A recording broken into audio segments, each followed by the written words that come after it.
2NURFM.com, a broadcast service of the University of Newcastle. As we look at state and federal politics, we do that every Tuesday morning. We're joined by the University of Newcastle Associate Professor in Politics, Dr. Jim Joes, and we're reflecting now on the recent Victorian state elections, where Labor were put back in again, and wondering what the thoughts are and the comments in recent times from our Prime Minister on this. Yes, good morning, Dave. Well, yes, the Victorian election was a fairly resounding victory for the Labor Party in Victoria, the Liberal Party in government for one term only, and then basically booted out, partly, maybe almost exclusively, Dave, as a result of people's response and reaction to the federal situation, the federal politics, and the way in which the federal government has handled the budget and so forth, and many other sort of issues. Now, it's always difficult to know how federal and state politics play out in terms of what influences what. I think it's reasonable to suggest that the federal sphere played a significant part, but how big a part is a sort of quantitative piece of guesswork. What we can say, though, is that the Labor Party in Victoria exploited it for all it was worth, and the Liberal Party in Victoria paid the price, shall we say. It's interesting to see that, the federal government's response, I gather that the Prime Minister, naturally enough, congratulated the new Premier of Victoria, and I understand has urged the new Premier, Mr Andrews, to rethink his pre-election promise, to scrap the east-west freeway link. That was one of the major concerns for Victorians, wasn't it? The costing involved with that cross-city freeway? It was a big issue, and I guess I'm not in a position to sort of be able to sort of analyse the rights and wrongs and pros and cons of that one, Dave. But the issue I think that's interesting for us to reflect on is that the Prime Minister is suggesting, look, you may have gone into the election promising this, but I suggest you rethink that because it's not quite a threat, but there was an implied, shall we say, drawing attention to the fact that the federal government is pledging a certain amount of money to support and underwrite some of the east-west infrastructure, and if the Victorian government pulls back on that, then the federal government might not be forthcoming with other forms of infrastructure. The interesting thing, though, I think, Dave, is the idea that the Prime Minister is saying, hey, look, you may have promised this, but, now you're in, things might change and you might need to change your mind.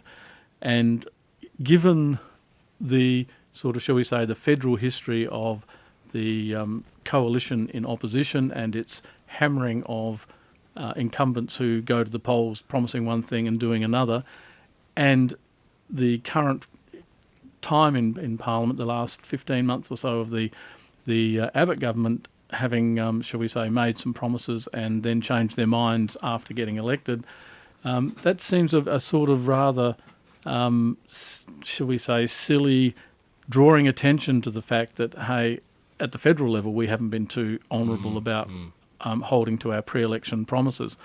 The other dimension of this too that I find interesting is that it reflects the federal government's, or at least this particular federal government's, commitment to road transport as a major infrastructure area. And when you think about road transport for hauling freight, it's one of the big contributors to the carbon footprint.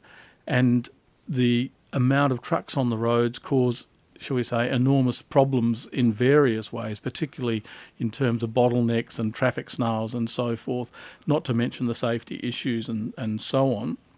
And it would seem that one of the things that perhaps government should be thinking about is how we minimise or how we reduce the numbers of trucks on the roads and the amount of infrastructure that needs to be put in place to support them, and perhaps looking at alternative modes of transport in the context here of reducing the carbon footprint and so on.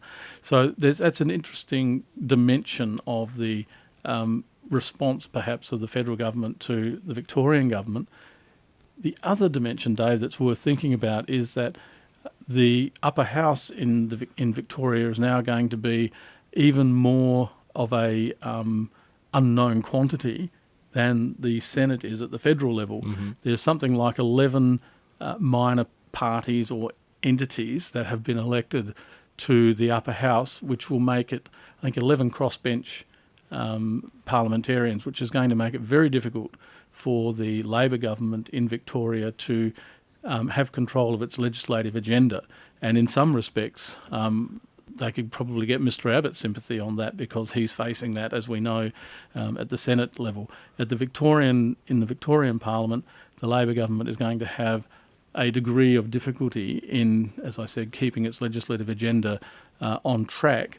When you think that some of the people who have been elected with less than 1% or 1% of the primary vote, it's perhaps gives people, it should be giving us some pause for thought about, is this really reflecting the democratic will of the people when someone can be elected to the upper house with a very, very, very small percentage of the primary vote?